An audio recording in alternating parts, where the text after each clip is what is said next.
बैठिए बैठिए जल्दी बैठिए। चैप्टर है कार्य ऊर्जा और क्या है शक्ति।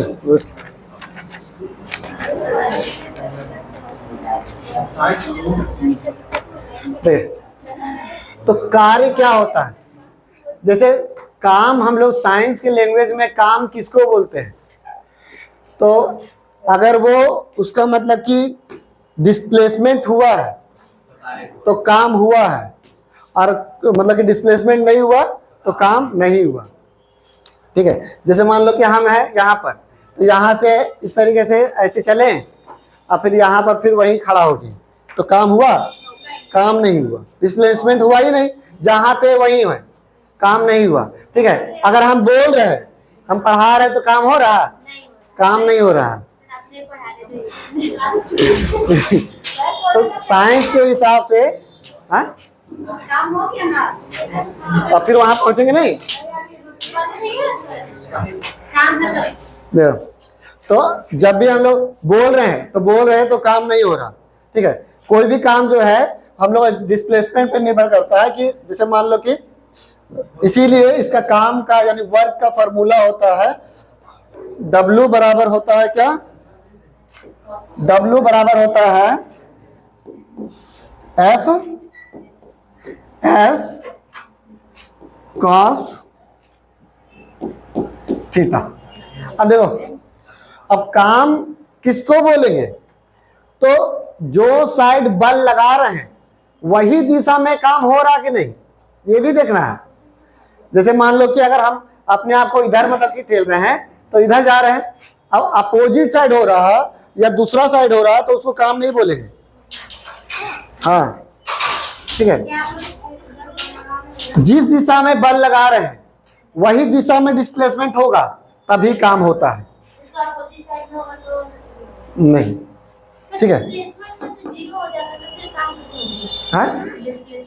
अरे अब जैसे मान लो तुम खड़ा ऐसे ठेल दिए, गिर गई तो काम नहीं हुआ।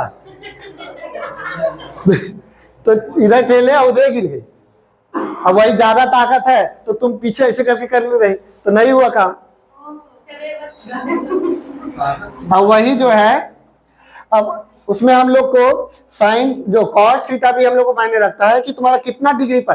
तो जैसे है कि हम लोग का अगर 90 डिग्री अगर रहता है तो काम नहीं होता। 90 डिग्री मतलब क्या? कॉस 90 का मान क्या होता है?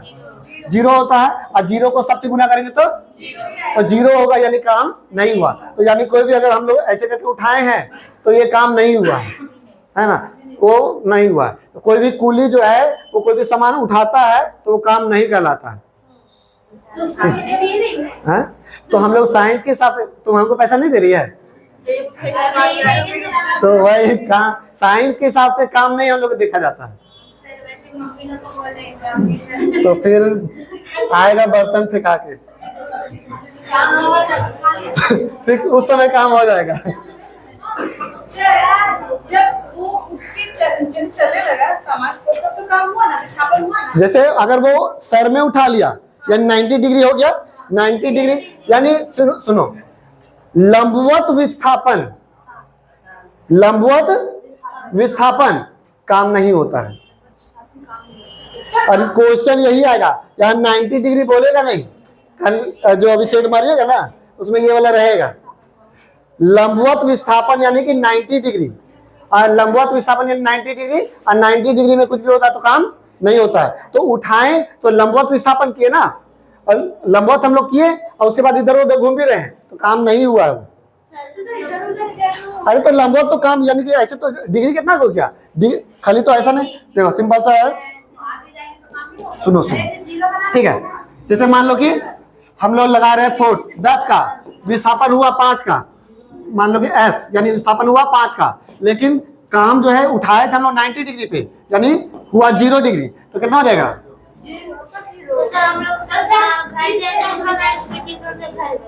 0 हो गया, कुछ नहीं काम की। सर सुनिए थोड़ा सा, सामान उठा डिग्री भी जा रहा है तो काम कैसे नहीं हो रहा है? तो कितना डिग्री में उठाए हैं? तो सीधा उठाया इसीलिए। हाँ, तो देखिए काम कैसे करना है ना, तो बताते हैं। जैसे मान लो कि ऐसे है समान है, ऐसे करके पूरा 90 नहीं उठाना है, ऐसे उठाना है, ऐसे ऐसे चलना होगा। तो ये जो बनेगा वो 90 डिग्री नहीं रहेगा, तब जाके काम होगा, और तब मैक्सिमम काम होगा 45। अच्छा नहीं अच्छा जीरो में कीजिएगा। जैसे देखिए अगर मान लो नीचे ले करके और उसको घसड़िएगा तो यानी सबसे ज्यादा काम, थोड़ा उठाइएगा तो 45, यानी कि आधे काम हो रहा, 1/√2। और पूरा ऊपर ऐसे उठाते हैं तो जीरो, तो सबसे ज्यादा काम। हाँ तो जितना भी गिरेगा सब पे तो थीटा का मान दिया है। हाँ नहीं, या तो थीटा का मान दिया हुआ रहेगा, अगर नहीं दिया हुआ रहेगा तो हम लोग ये बैठाएंगे ही नहीं, F इंटू एस। सुनो बात को, जैसे हम लोग को 3 तरह का क्वेश्चन रहेगा। एक रहेगा कि आपका काम निकालना है, उसमें एफ एस और कॉस थीटा, यानी थीटा का मान हम लोग का कुछ दिया हुआ रहेगा, तो वो तीनों हम लोग बैठाएंगे। दूसरा रहेगा कि हम लोग का कॉस थीटा नहीं दिया हुआ रहेगा, लेकिन क्वेश्चन बोलेगा कि लंबवत काम करता है, तो यानी उसमें अपने से समझ जाना है कि 90 डिग्री का बात बोल रहा, यानी सब जीरो। हाँ, और अगर मान लो कि कुछ नहीं बोला, ना लंबवत बोला ना कुछ बोला कि इतना फोर्स लगाता है, इतना दूर विस्थापन होता है, तो बस इस कॉस को भूल जाओ, फिर 50 हो जाएगा। समझे? हाँ हाँ, उसमें और अगर मान लो कि तुम्हारा वही 90 बोला जाए, लंबवत बोला तो जीरो हो जाएगा, बस खत्म, इतना ही है। और देखो कार्य का एसआई मात्रक जो है वो 3 होता है, न्यूटन मीटर होता है, किलोग्राम मीटर स्क्वायर प्रति सेकंड स्क्वायर, और जूल भी होता है। कार्य का एसआई मात्रक जूल भी होता है, ऊर्जा का भी एसआई मात्रक जूल होता है। ठीक है, पढ़ लेते हैं कार्य। तो बल दो तथा विस्थापन के अदिश गुणक। अब देखिए ये क्या है, जब भी हम लोग कोई काम होता है तो कोई दिशा में काम नहीं होता है, यानी वो उसमें अब कोई भी काम करना है तो क्या बोलेंगे कि कौन सा दिशा में। जैसे चलते हैं वेग अगर हम लोग को सीधा चलना है तो बोलेंगे ना कोई दिशा में जाना है, लेकिन हम लोग काम कर रहे हैं तो कौन सा दिशा में काम करना है, तो यानी कि कोई दिशा, हमको दिशा की जरूरत नहीं उसमें। हाँ विस्थापन, हाँ विस्थापन सदिश राशि है, क्योंकि विस्थापन जो है कोई डायरेक्शन में होता है। तो बल जैसे काम जो हो रहा, काम का कोई ये नहीं है, काम का विस्थापन तो अलग हो गया। ठीक है, तो ये हो गया अदिश राशि का, अदिश गुणक को कहा जाता है, कार्य करता है। और बल लगाकर किसी वस्तु की दिशा में विस्थापन करने की क्रिया को हम लोग क्या बोलते हैं, बल लगाकर कोई भी विस्थापन करने की क्रिया को हम लोग क्या बोलते हैं, कार्य बोलते हैं। तो कार्य का फॉर्मूला होता है, वर्क इक्वल टू होता है फोर्स इंटू डिस्प्लेसमेंट इक्वल मतलब इंटू कॉस थीटा। कार्य का एसआई मात्रक होता है न्यूटन मीटर या फिर किलोग्राम मीटर स्क्वायर प्रति सेकंड स्क्वायर। अच्छा देखो ये टाइम है, टाइम। उसके बाद उसके ये होता है जूल। कार्य का एसआई मात्रक जूल होता है, ऊर्जा का भी एसआई मात्रक जूल होता है। इसमें क्वेश्चन ऐसे भी आता है कि जूल किसका एसआई मात्रक है, तो 2 हो जाएगा तुम्हारा कार्य ऊर्जा ये या ये दोनों को हम लोग को टिक करना रहता है इस तरीके से। फिर उसके बाद देखिए, अब जैसे हम लोग का एसआई मात्रक, अब इसका विमा निकालने के लिए हम लोग ये कर सकते हैं। देखिए जो विमाएं निकलता है तो कैसे निकलता है, तो विमाएं जो होता है वो हमेशा होता है MLT। M मतलब क्या, मास यानी कि द्रव्यमान यानी कि भार, मतलब केजी में। L यानी कि लेंथ यानी कि मीटर में, और T यानी कि समय, टाइम, सेकंड में रहेगा, है ना। तो देखिए यहां पर हम लोग का जो केजी है, केजी केगो है, तो यानी M एगो है तो अलग से एक नहीं लिखना पड़ता है। उसके बाद अब देखो मीटर स्क्वायर यानी मीटर केगो है तो L केगो रहेगा। अब टाइम कितना है, अब टाइम जो है हम लोग का 2 गो, यानी S जो है LT है ना, 2 गो है। अब इसको ऊपर करते हैं तो क्या होता है, माइनस में हो जाता है, तो m1 l स्क्वायर और t माइनस 2। तो यही होता है एमएलटी निकालने का तरीका। सर इसके ये तो याद करना पड़ेगा ना। क्या चीज?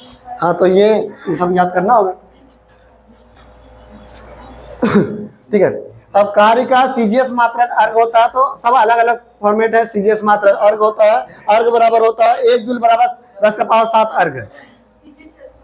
वही सब मापने का सबका अलग अलग जगह का अलग अलग तरीका है। इंटरनेशनल, नेशनल, यही सब तुम्हारा। हाँ, सेंटीमीटर ग्राम सेकेंड ना। पूरा दिया, इसको याद करना होगा ना। हाँ हाँ, देखिए, तो 1 जूल बराबर होता है 10 का पावर 7 अर्घ, ये याद रखिएगा। 1 अर्घ बराबर होता है 10 का पावर माइनस 7 जूल। एक इलेक्ट्रॉन वोल्टेज जो है, अच्छा, जब एक इलेक्ट्रॉन में, जो इलेक्ट्रॉन में चार्ज होता है वो क्या होता है? तो नेगेटिव होता है। तो नेगेटिव होता है, कितना होता है? तो यही होता है 1.6 इंटू 10 द पावर माइनस 19। ठीक है। तो ये जो है हम लोग का एक इलेक्ट्रॉन में चार्ज होता है। तो ये हम लोग को अभी आगे आएगा, काम करेगा, लेकिन इसमें दिया हुआ है आगे। ठीक है। ये तो आवेश में तो उसमें दिया। हाँ, तो हाँ, आवेश, जैसे आवेश अभी आगे आएगा, आवेश अभी आगे आएगा, तो उसमें इसका यूज होगा। ठीक है, इसीलिए पहले लिख दिया। 1 कैलोरी जो ऊर्जा होता है वो कितना होता है? तो 4.184 जूल होता है। वर्क बराबर होता है F into S into cos theta. और इसमें अब कॉस जो है वो -1 से +1 भी हो। जैसे अगर मान लो कि हम लोग जो दिशा में बल लगा रहे हैं वही दिशा में काम हो रहा, यानी कि मैक्सिमम अगर हो रहा तो 1 प्लस में होगा। अब जो दिशा में बल लगाए उसके अपोजिट दिशा में काम हो रहा तो क्या होगा? माइनस में काम होगा। ठीक है। 1 वाट घंटा बराबर होता है, जैसे 1 वाट घंटा बराबर होता है आपका 3600 जूल या फिर 3.6 मेगा जूल। ठीक है। 1 किलोवाट बराबर होता है, तो ये वाला याद रख लीजिएगा ये सब, कि 1 किलोवाट घंटा बराबर होता है 3.6 इंटू 10 द पावर 6 जूल। और उसके बाद 1 किलोवाट घंटा बराबर होता है 3.6 into 10 the power 6 newton metre. ये सब रटने वाला चीज है, रट लीजिएगा। ठीक है। समान दिशा में कार्य अगर होता है, यानी जिस दिशा में बल लगा रहे हैं वही दिशा में अगर कार्य हो रहा तो कार्य जो है वो क्या होगा? धनात्मक होगा। ठीक है। अगर विपरीत दिशा में, जैसे हम लोग अगर मान लो चल रहे हैं, तो चलते हैं तो क्या होता है? हम लोग चल किस कारण पाते हैं? तो घर्षण के कारण, है ना। अगर घर्षण नहीं होगा तो चल पाएंगे? घर्षण नहीं होगा तो हम लोग फिसल जाएंगे। फिसल जाएंगे तो हम लोग, जैसे हम लोग बर्फ जो होता है, पूरा बर्फ, चिकना बर्फ, या फिर पूरा जो फिसलन होता है तो उसमें घर्षण नहीं होता। घर्षण नहीं होता तो फिसल जाते हैं, तो उसमें नहीं चल पाएंगे। तो घर्षण क्या करता है? हम लोग का जो काम करते हैं उसके विरोध में काम करने का काम करता है। ठीक है। और जैसे, हाँ, अरे सिंपल सा देखो बता रहे, ऐसे अगर चल रहे हैं तो इसको पीछे नहीं ठेल रहे हैं, तो यानी कि अपोजिट घर्षण कर रहे हैं कि नहीं? तो इसीलिए देखो, घर्षण का विपरीत विरुद्ध में काम होता है। तो घर्षण के विरुद्ध में हम लोग का विपरीत काम, ये ऋणात्मक कहलाएगा। यानी पीछे अगर ज्यादा काम हो रहा तो हम लोग का ऋणात्मक हो गया। अगर जो दिशा में काम कर रहे वही दिशा में काम हो रहा तो धनात्मक हो गया। अब कुछ परिस्थितियों में जो है हम लोग का काम शून्य हो जाता है। कब कब? जब अगर विस्थापन शून्य हो जाता है। जैसे यहाँ से हम लोग का है, फिर यहाँ से घूम करके फिर यहीं आ गया तो विस्थापन शून्य हो गया। यहाँ से गए और फिर यहीं पहुंच गए, विस्थापन शून्य हो गया। यानी कि हम लोग का विस्थापन अगर शून्य है तो कार्य शून्य है। यदि किसी वस्तु को एक स्थान से एक स्थान पर रुकी है या वस्तु को ढके, अच्छा, जैसे मान लो कि हम खड़े हैं तो विस्थापन हुआ है? नहीं हुआ है। तो यानी कि अगर कोई आदमी खड़ा है या रुका हुआ है तो उसमें भी विस्थापन शून्य होगा। और उसके साथ ही साथ वस्तु को ढकेलने पर गति नहीं कर रहा, ठेले गति नहीं किया, तो यानी वो भी खड़ा है तो कार्य शून्य हो गया। यदि कोई वस्तु को अपने प्रारंभिक स्थान से लौट आए, जैसे हम लोग जहां पर खड़े थे फिर वहीं पर आ गए, तो क्या हो गया? काम, विस्थापन शून्य हो गया, यानी काम शून्य हो गया। इसका जो है विस्थापन शून्य हो जाएगा, जिस कारण से इसका काम भी शून्य हो जाएगा। वृत्तीय पथ पे हम लोग चक्कर मारते हैं, जैसे वृत्तीय पथ पे हम लोग चक्कर मार रहे हैं तो जहां पर थे फिर से वहीं पर आ गए तो कार्य शून्य हो जाएगा। ऊपर गए फिर नीचे आ गए तो कार्य शून्य हो जाएगा। सर ऊपर से नीचे तो जब फिर ऊपर पहुंचेंगे तब नीचे। हाँ, ठीक। हम ऊपर से नीचे आए फिर ऊपर चल गए, मतलब नीचे से ऊपर गए फिर नीचे आए। बॉल देखो ना, बॉल नीचे से। नहीं, तुम नहीं समझे क्या बोली। जब किसी वस्तु को 90 डिग्री में विस्थापन किया जाता है, 90 डिग्री के कोण में विस्थापन किया जाता है तो कार्य शून्य हो जाता है। जैसे कुली तुम्हारा 90 डिग्री में उठा करके काम करता है तो यानी कार्य, हम लोग काम करेंगे तो ऐसे 90 डिग्री में ही ना करेंगे। हाँ, सिर्फ इसमें सामान का नहीं है कि सामान इधर से उधर चला जा रहा है, तो ये नहीं तो होगा। वो तो डिस्प्लेसमेंट तो हो ही रहा, हाँ, बोले तो, लेकिन डिस्प्लेसमेंट हो रहा कितना डिग्री में? 90 डिग्री। तो न, वही लंबवत डिस्प्लेसमेंट हो रहा ना, बार बार 3-4 बार बोल चुके हैं, लंबवत डिस्प्लेसमेंट। लंबवत विस्थापन होगा तो यानी लंबवत हो गया ना, लंबवत डाल दिया तो यानी कॉस का मान 90 डाल दिया, 90 डाल दिया तो 0 हो गया। बैक ऐसे घुमा देता है। तो चेक कीजिएगा कितना डिग्री में पहले करते हैं। क्या डिग्री में करते हैं? 90 डिग्री तो नहीं, सीधा जा रहा है, क्या बोलेंगे? हाँ? जैसे देखिए अगर बल किधर लग रहा, बल कितना डिग्री नीचे ही ना लग रहा, 90 में ना लग रहा।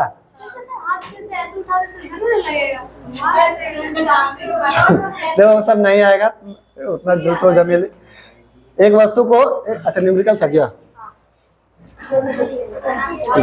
देखिए तो क्या है, एक वस्तु को 10 न्यूटन का बल लगाया जाता है। देखो बल तो हम लोग का बल जो होता है वो न्यूटन में होता है ना।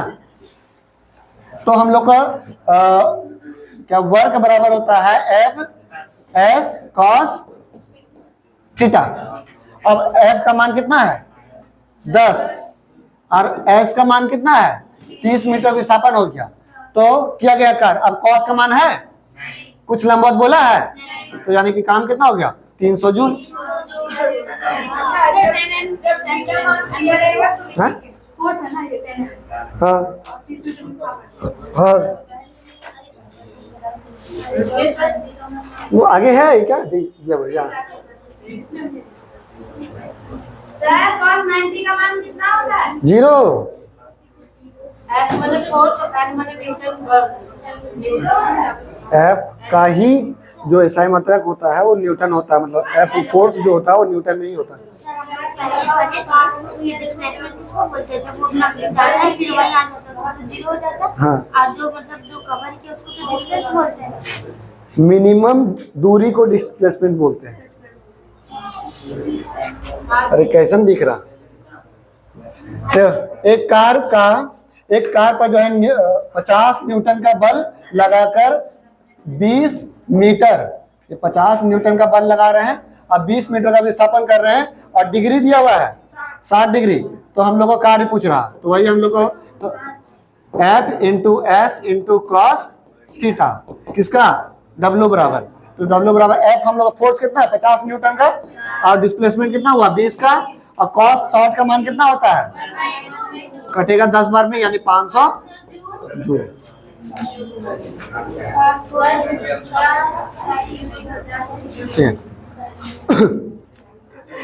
अब देखो, अब ये जूल को हम लोग क्या बोल सकते हैं, तो ये फोर्स का क्या होता है न्यूटन और इसका क्या होता है मीटर, तो इसलिए हम लोग न्यूटन मीटर भी बोल सकते हैं।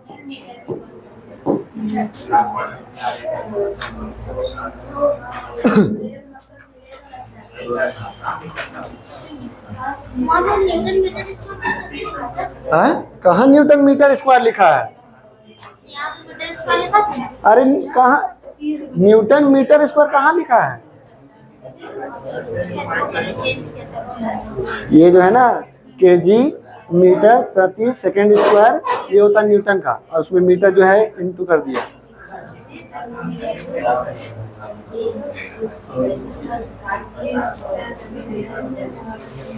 देखो अगर किसी वस्तु को 20 न्यूटन का बल लगा करके 36 दिशा में 30 डिग्री का कोण पे आरोपित किया जाता है, उसमें कितना 10 मीटर का विस्थापन होता है, तो कार्य कितना होगा, तो बस F into S into cos 30, तो यानी कितना है F 20 10 और कॉस 30 का मान 2/2 100। सर इसमें तो मीनिंग हमको बताया ना, मीनिंग आरोपित होता है तो क्या? हाँ? 30 डिग्री का कोण पे आरोपित होता है, यानी 30 डिग्री का कोण पे बल लगाता है।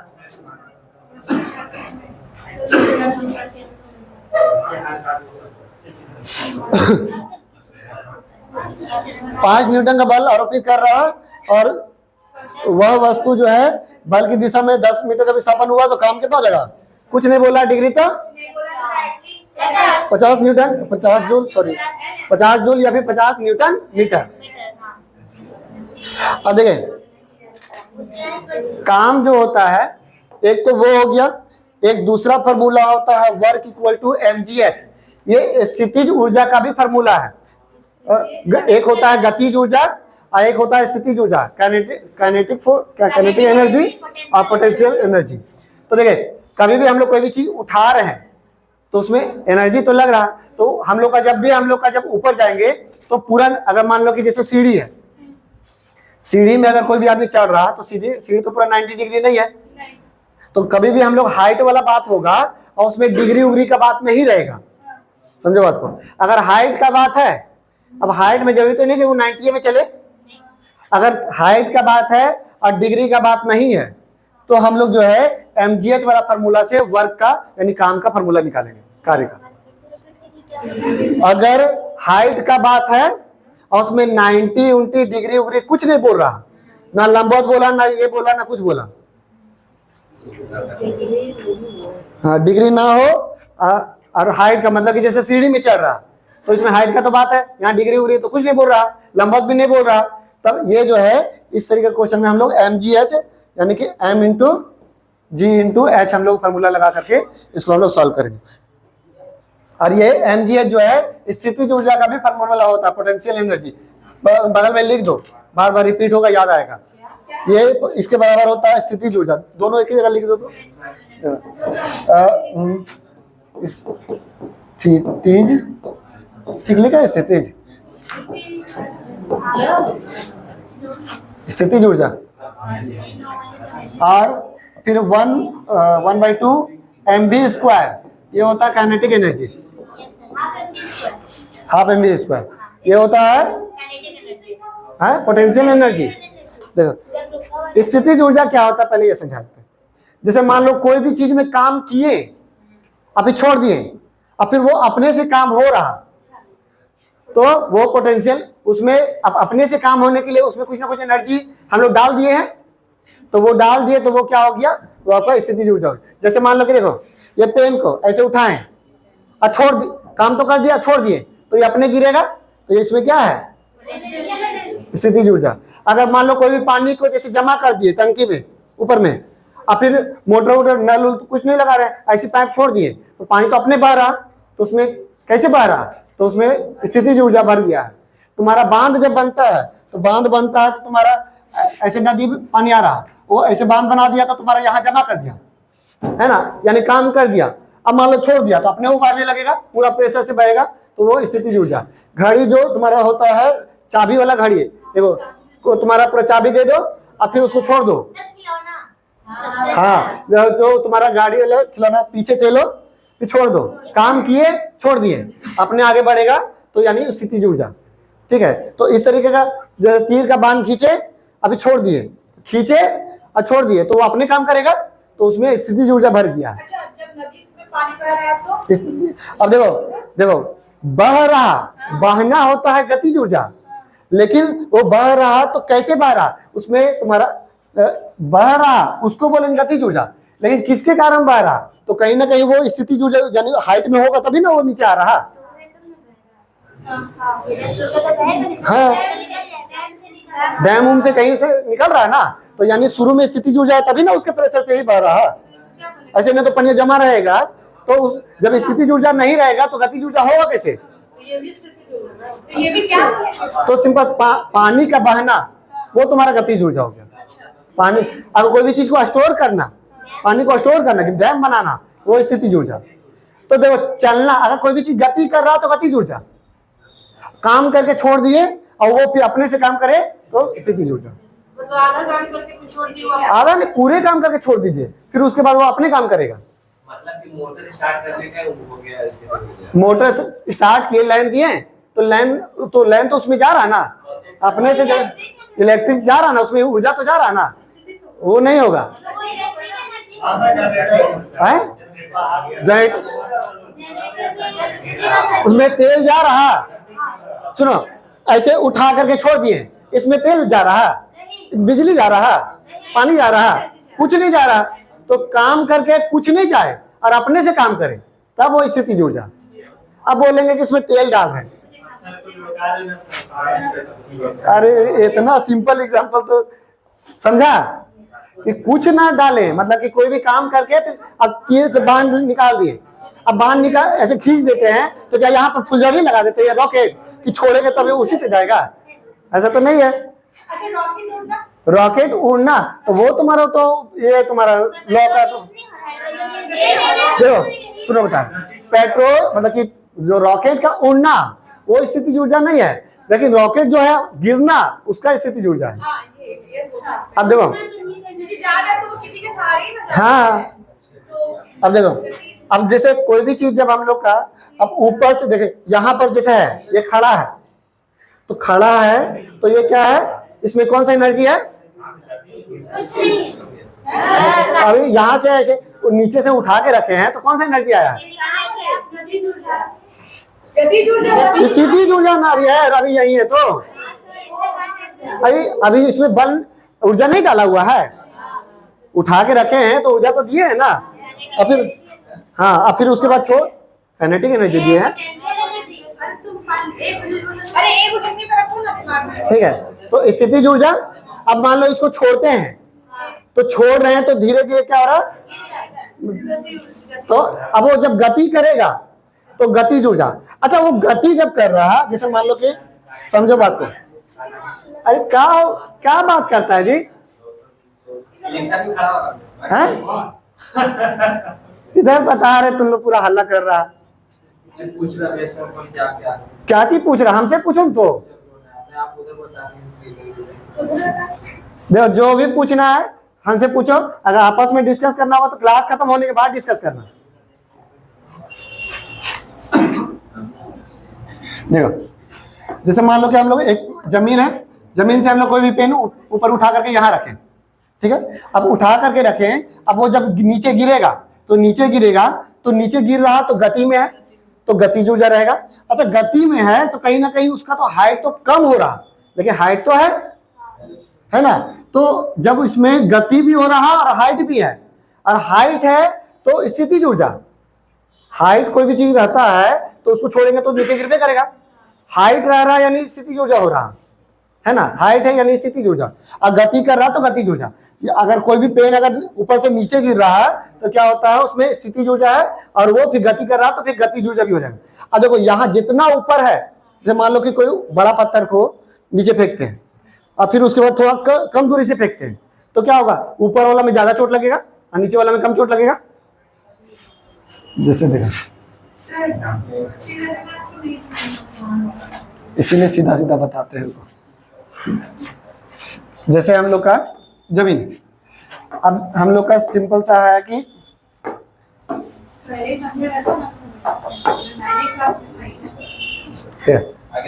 हम लोग का जैसे मान लो ये जमीन में है तो कोई भी ऊर्जा नहीं है, क्या है कि ना ये लुढ़क रहा ना ये गिर रहा, जमीन में सटा हुआ तो नीचे तो नहीं धंस जाएगा, तो इसमें कोई ऊर्जा नहीं। अगर ये जितना ऊपर उठाते हैं, अच्छा उठाने में ताकत लग रहा, यानी उसको एनर्जी दे रहे हैं, और वो एनर्जी जो दे रहे हैं वो किस में कन्वर्ट हो जा रहा है, स्थितिज ऊर्जा में कन्वर्ट हो जा रहा है। अब जितना ऊपर उठा रहे हैं उतना एनर्जी दे रहे हैं, उतना स्थितिज ऊर्जा बढ़ रहा, यानी इसका मतलब हम लोग ये समझे कि जितना ऊपर जाता है उतना स्थितिज ऊर्जा बढ़ता है, ठीक है, जितना ऊपर जाएगा उतना स्थितिज ऊर्जा, तो जितना नीचे जाएगा तो उतना गतिज ऊर्जा। अच्छा सुनो, जितना ऊपर जाएगा उतना स्थितिज ऊर्जा बढ़ेगा, जितना नीचे जाएगा उतना स्थितिज ऊर्जा घटेगा, ठीक है। अब देखो जब हम लोग का जब यहाँ से जब धीरे धीरे जाएंगे तो ये तुम्हारा जब ऊपर से ऊपर भेज रहे हैं तो क्या हो रहा है, तुम्हारा स्थितिज ऊर्जा बढ़ रहा, और उसके बाद अगर ऐसे बोल सकते हैं देखो अगर नीचे जाएगा तो तुम्हारा स्थितिज ऊर्जा तो कम हो रहा। देखो सिंपल सा, यहां से अगर गिरा रहे हैं तो शुरू में तो धीरे गिरेगा फिर स्पीड गिरेगा, यानी गति जो है शुरू में क्या था, कम था, फिर उसके बाद क्या हो रहा, तेज हो रहा, यानी गति जो है शुरू में कम था, और यहाँ पर पटकाने से जरा सा पहले क्या हो जाएगा, सबसे ज्यादा तेज रहेगा। यानी कि जब गतिज ऊर्जा क्या होता है, जब ऊपर से नीचे जाने पर कम होता है, मतलब बढ़ता है। गतिज ऊर्जा जो है ऊपर से नीचे जाने पर कितने चल गया,